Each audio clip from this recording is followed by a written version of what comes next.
Good evening and welcome to a brand new Sunset News this Monday evening. As you can see, Sunset News has a new set and a new style format. But as always, we bring you news, community stories, economics, weather and sports. I am Glenn Orashipura. And I'm Yolanda Nahal. In the news tonight, President Hage Geingob, the President of Botswana, Dr. Mokgweetsi Masisi, and Zimbabwean Vice President Kempo Mohadi joined UNICEF for the World Children's Day 2023 celebrations at Namport and Walvis Bay. World Children's Day is a day on which governments around the world celebrate advancements made in achieving child rights, highlighting critical issues affecting children's lives, and also support the engagement of children and young people as advocates of their rights. Sheldon Johannes was there. Let's take a look. Very easy because you are the first person. And we are going to remain here together, so we are very careful. But the other statements were very tough. But of course, it was put to very good, experienced leaders. They were answered properly, all of them. So we have to say, oh my goodness,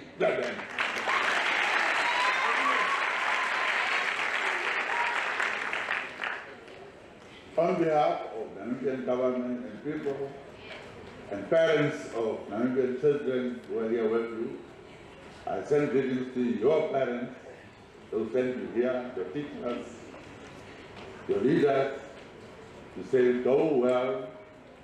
First thing you do is to respect, to believe in your God. Secondly, the parents. Without them, you could not be here. So your parents, respect your parents, and later on teachers. The teachers are the ones who brought you where you are. And then, lastly, the laws of the country.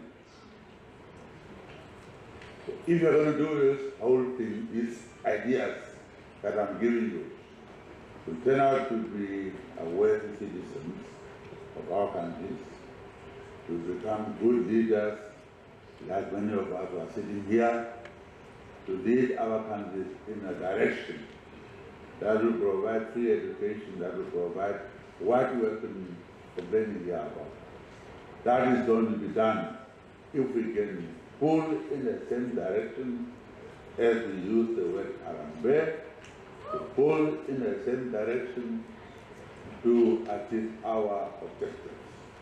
With that, I would like to thank my fellow leaders here. Because our leaders who are sitting here, all my fellow leaders here.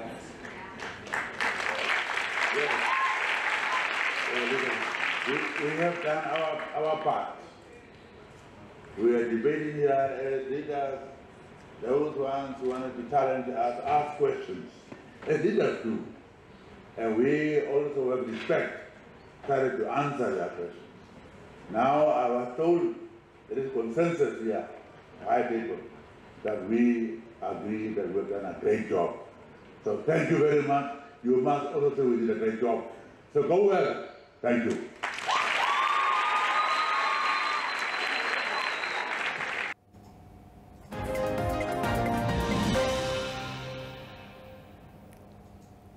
Now, Yolanda, would you say that is a step in the right direction in terms of improving children's welfare around the world? I think it's very important to have discussions like this, where delegations get together. What I would like to rather see is that the money spent on this celebration goes directly to the child in terms of textbooks, in terms of a qualified teacher standing in front of them in a school setting. Don't get me wrong, it is important to have that balance, but when it comes to the children's welfare, we need to put in everything into the child for them to actually have a fighting chance to grow up as entrepreneurs. And they are our future. Yes, exactly. Yes. Exactly. No. So there's really a fine line of where we stop to have these discussions, to give back to where the money is needed. But that is something that I can talk to about for a very long time going forward. In our second story, the NCCI, in partnership with the Central Procurement Board of Namibia, hosted a bidding and procurement workshop in Swakopmund today at the Tamaraskia Multipurpose Hall. CBPN Manager of Stakeholders Engagement shares more. Thank you very much. My name is Johanna Kambala and I'm the Manager Stakeholders Engagement at the Central Procurement Board of Namibia. Today we are here in Swakop in collaboration with the Namibia Chamber of Commerce and Industry, where we have got a bidders education workshop. The purpose of this workshop is basically to empower and educate our bidders on the procurement process at CPBN and how they can participate in the procurement process at the Central Procurement Board of Namibia. As we know that the bidding process is a competitive process, and if you don't know what are the do's and the don'ts of participating in the procurement process, as a bidder you will continuously repeat mistakes that will actually have an impact on your bid not being responsive. So basically what we are going to do here now is to teach the bidders, when you are participating in the procurement process, for example, what are the mandatory documents that you need to submit. When we are talking about mandatory documents, we are also talking about bidders' integrity. As a bidder, you are also required to submit your bidding documents with integrity without you submitting, for example, fraudulent documents, because in the past few months at the Central Procurement Board of Namibia, we have picked up that bidders are submitting fraudulent documents. What do I mean by fraudulent documents? Example, submitting fraudulent social security good standing certificates, submitting fraudulent good standing certificates with NAMRA. So basically, what we are teaching the bidders out here is to say that you can be a successful bidder when you submit your documents correctly and when you follow the procurement process. Okay, just to confirm, the workshop is taking place in Stockholm. Are you planning on visiting the other towns nearby as well? As part of our stakeholder engagement strategy, this is actually the third workshop that we are hosting. 2 months back, we hosted our workshop in Marintal, and next year, February, we are planning to host our workshop in Windhoek as well. But if the budget allows, we'll be able to go to other regions and also empower our bidders in those regions.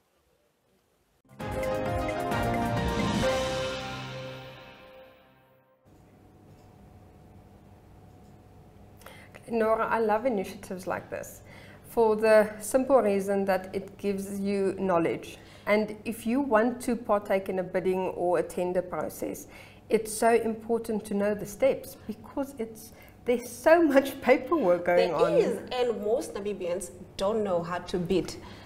Exactly, Honestly. and this also gives them the opportunity to hand in their bids and maybe be successful if they underwent the training. Yes, I should have gone to one of the trainings.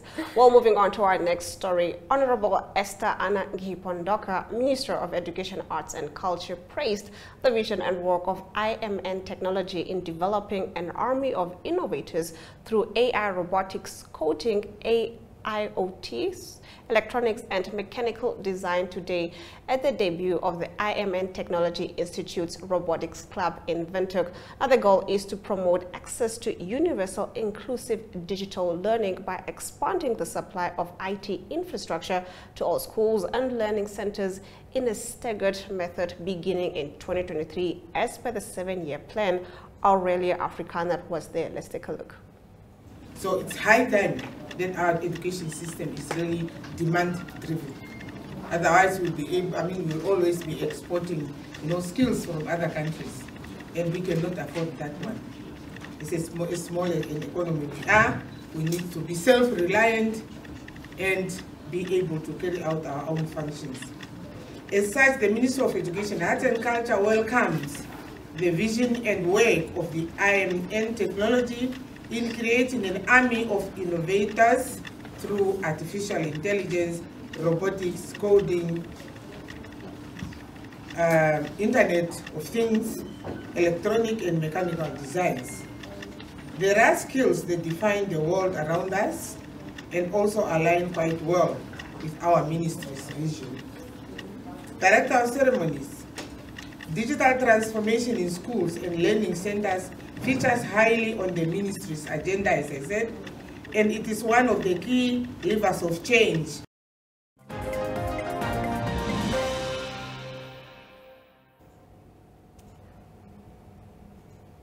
Now, Yolanda, I've heard discussions saying that Africa, in terms of technology, is leading the way. What would you say in regards to that?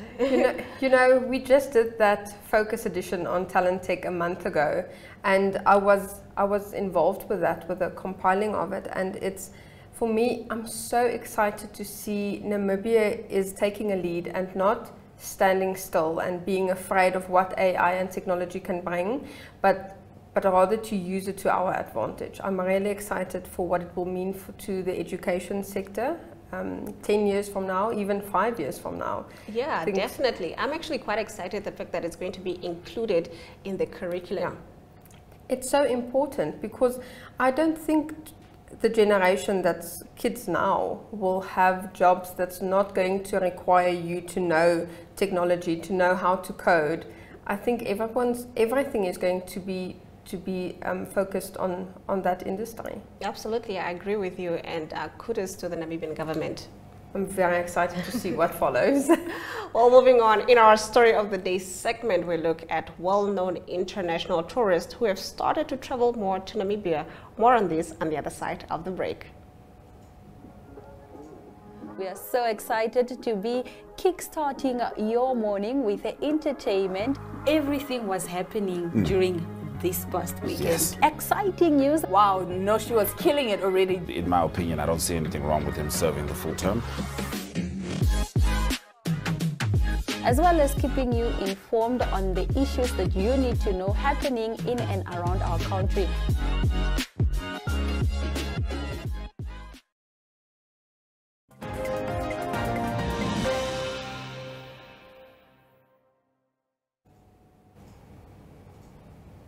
Now taking you to Story of the Day, Namibia's wide open spaces, peace and tranquility are why well-known international tourists have started to travel more and more to this country.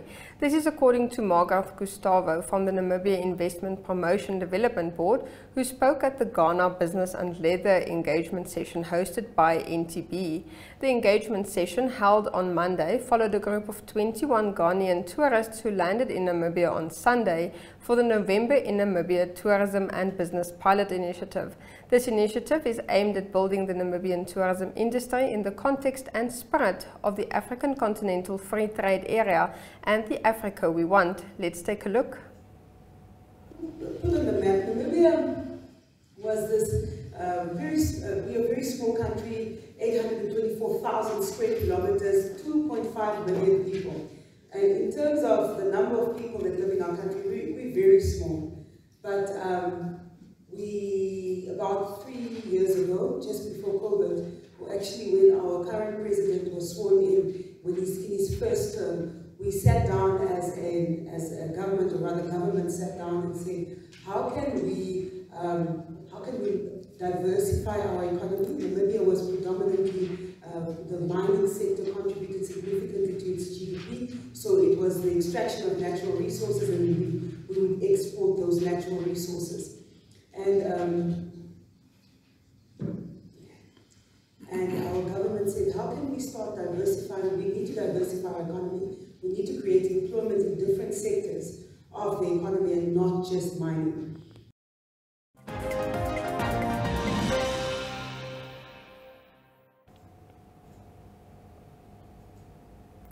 Glenora, how do you think that this initiative can impact tourism in Namibia? I mean, it's a wonderful initiative, and I am a tourist, or I would want to be like a tourist. Don't we all? Exactly. And I love that it's in the theme of the African Continental Free Trade spirit. That is what we need as countries, or as African countries. We need to communicate more with each other. We need to travel to each other. I need to see South Africa, Botswana, Zimbabwe, as much as Zambians and so forth need to come see Namibia. we need to work with each other as a continent, and I feel like this is a step in the right direction. And it also helps when there's free trade, yes, to see what other countries have on offer, but not only that, but to also export the goods we have here in Namibia. Exactly, and also, like I said, like once we start opening up the borders and we can communicate with each other, there's so many things that we can get in Zambia or wherever that's very unique to them, but that's like, wow, to the rest of Africa. Exactly. Well, moving on, in our economic news, 81.7% of beverages exported to South Africa. More on this story on the other side of the break. Welcome to My.NA Cars, your ultimate destination for everything automotive. I am your host, Diana Master. Teamwork makes the dream work, right? Discover the latest models, innovative technologies, and expert insights from our passionate hosts. Learn essential maintenance tips and get exclusive behind-the-scenes access to the automotive industry. Don't miss My.NA Cars on NTV every Thursday at 2100 hours.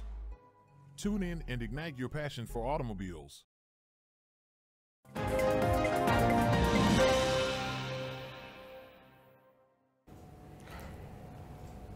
Getting into our economic news, in September 2023, beverage production stood at 250,320 hectoliters, which is a decrease from 306,973 hectoliters recorded in August 2023.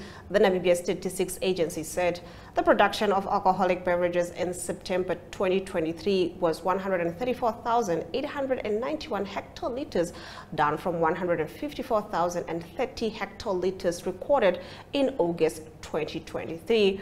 Moreover, a total of 115,429 hectoliters of non-alcoholic beverages were produced, down from 152,943 hectoliters that were recorded in August. What do you think? I think beverages just got expensive. That's why and that's why no one's buying it. So the less people buy, the less producers are producing. But I think we're heading into the festive season, and I think these numbers are going to go up again. Definitely. I think it was just a decline now, but December is coming, and it's also very hot. So it's also very hot. True. So I think a lot more people will be buying. Yeah, over the festive I season. totally believe that. Well, next up is the financial indicators.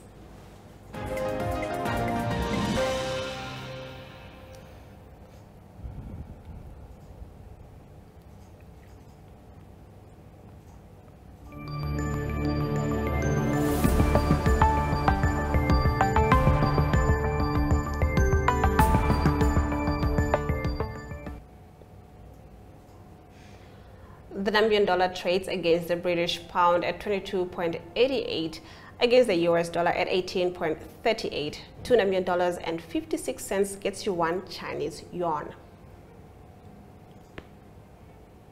On the commodities market, gold went down while platinum, Brent crude oil and copper went up. Brent crude oil trading at 1.53%, going for $82 and 43 cents per barrel. In international news, we look at the Latvian president who meets with his Palestinian and Israeli counterparts. More on this on the other side of the break. Take a load off and tune into another episode of Brave Namibia as we take a look at both ordinary and extraordinary Namibians. Brave Namibia is broadcasted on NTV Saturdays at 6:30 p.m.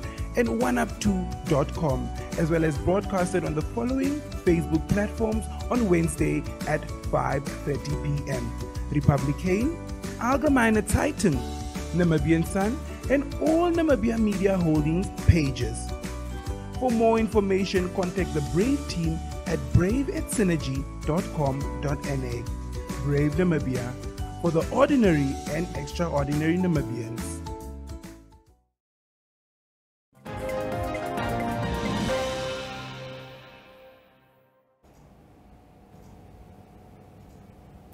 In our international segment, Latvian president meets with Israeli president and Palestinian president in Jerusalem. Let's see what Reuters have. We are pleading and working tirelessly to bring back the hostages home. I'm grateful to you that you met families yesterday. It means the world to them and to us.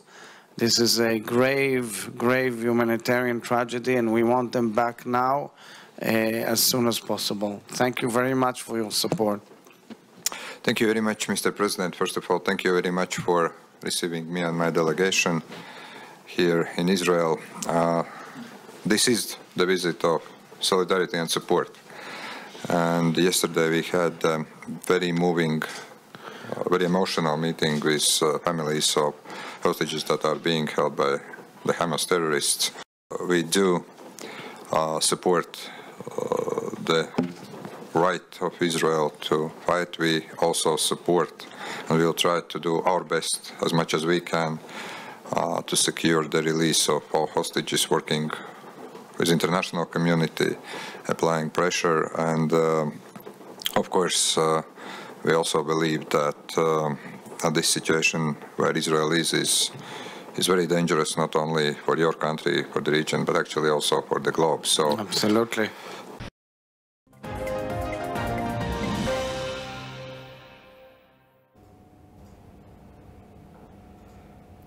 Glenora, it's so important for other countries to have this discussion, to show their support, because this war seems to be an attack on humanity and innocent lives. A lot of innocent lives. I mean, the fact that so many children have died in this war.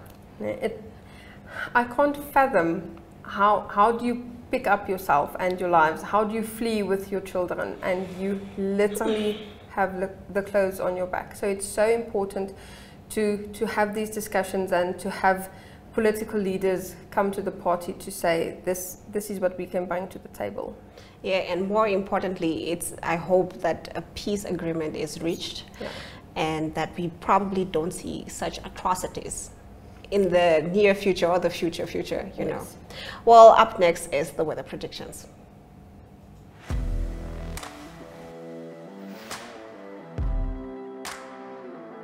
Hello and welcome to today's Sports Rep Show. I am your host, Jesse Jackson Kauraifa.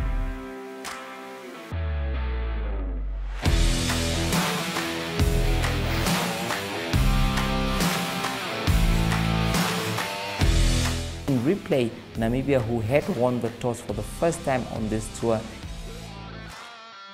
Good day everyone, time for international sports news, starting off with tennis news, both on the WTA for women's and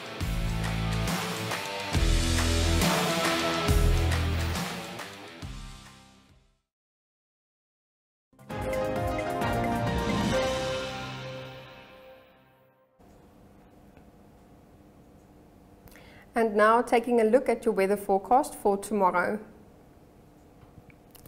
The interior is sunny and hot to very hot in the south, while partly cloudy and hot to very hot with a few to isolated thunder showers in the Ohangwena, Oshana, Oshikoto and Ojujonjupa regions are in place.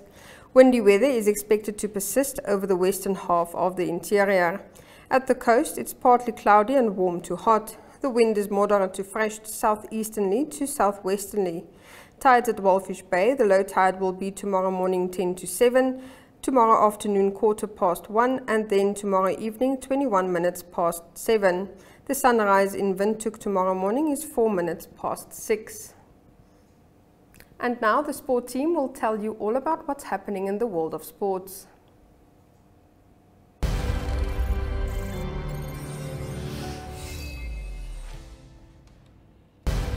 Well, good day viewers. On today's Sunset News brought to you by Sportsrep, the Legends of South Africa won their match against the Legends of Namibia on penalties in the Dr. Hage Geingob Cup played at the Independence Stadium. The match ended 5-4 on penalties, and this is what Sipiwe Chabalala had to say. All right, so the Legends of South Africa have beaten the Legends of Namibia on penalty. That is, we are joined by Mr. Chabalala. How was the match? How do you feel? How do the Bones feel? It was a great afternoon. I think I must give credit to both teams. They did really well, and credit to the supporters that came in numbers, and I'm sure that they were entertained. And thank you to the people of Namibia, for the love and the warm reception. We truly appreciate that. All right, so your visit to Namibia, is this your first time here? Fourth time now. Yes. How is the weather, it's the vibe? Beautiful. The people are beautiful, very humble, very welcoming and helpful as well. Very kind. So I'm definitely gonna come back. So Namibia is home, we're all Africans. Thank you so much, sir. Thank you.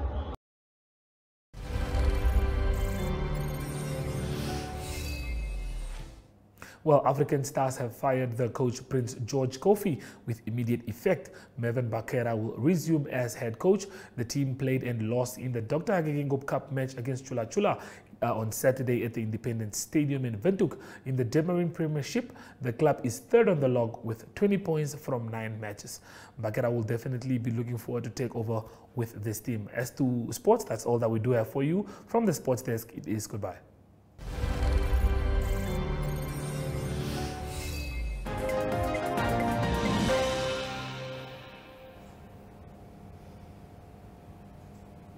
And with that, we've come to the end of our broadcast. Thank you for joining us this Monday evening, especially now that we have a brand new set and a brand new style. Yes.